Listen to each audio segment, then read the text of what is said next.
Hello student, welcome back to my new video. और आज के वीडियो में हम फिजिक्स का फिर से एक नया बेसिक्स वर्ड सीखेंगे, दैट इज डेंसिटी यानी कि कसाफत। सो डेंसिटी क्या होता है, कसाफत क्या होता है, इसे बहुत ही बेसिक्स वर्ड और क्लियर अंदाज में समझते हैं। तो जब दो चीजें यानी कि मास और दूसरा हो गया वॉल्यूम यानी कि हजम, तो जब दो चीजों को मास और वॉल्यूम के आपस में कंबाइन कर दिए, आपस में मिला दिए, तो बन गया हमारा डेंसिटी यानी कि कसाफत। So it's so easy, right. तो हम दोनों को समझते हैं कि मास क्या है और हमारा वॉल्यूम क्या है। तो मास एक्चुअली हम आगे के वीडियो में आप लोगों को बता चुके हैं कि कोई भी मैटर के अंदर कितनी मटेरियल मौजूद है, ये मैटर कितनी मटेरियल से बना, कितने मॉलिक्यूल से बना है, तो ये इस चीज का हो गया मास। और वॉल्यूम को समझने के लिए लेट्स से मेरे पास है ये एक बोतल, और बोतल के अंदर कितनी खाली जगह मौजूद है, तो जिस ऑब्जेक्ट के अंदर जितनी खाली जगह मौजूद होती है वो उस चीज का हो गया वॉल्यूम।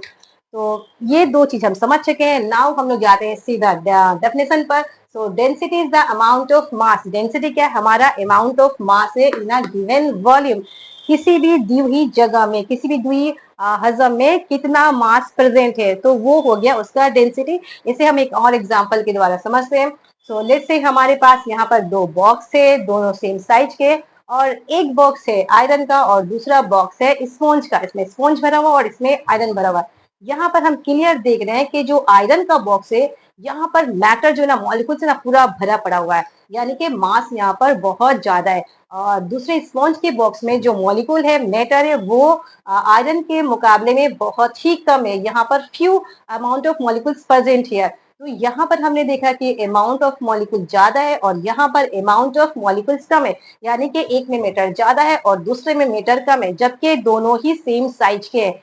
तो यहाँ पर क्या हुआ, आयरन बॉक्स की जो डेंसिटी है ज्यादा हो गई और स्पॉन्ज बॉक्स की डेंसिटी कम है। एक चीज और ध्यान रखनी है कि किसी भी ऑब्जेक्ट की डेंसिटी अगर ज्यादा हो गई तो वो चीज हमें भारी महसूस होगा, और किसी भी ऑब्जेक्ट की डेंसिटी अगर कम हो गई तो वो चीज हमें हल्का महसूस होगा। तो यहाँ पर डेंसिटी का फॉर्मूला क्लियरली क्या मुझे नजर आ रहा है, मास बाई वॉल्यूम, यानी कि किसी भी हजम में कितना मास मौजूद है। तो ये आज हमने सीखा कि डेंसिटी क्या होती है, यानी कसाफत क्या होती है।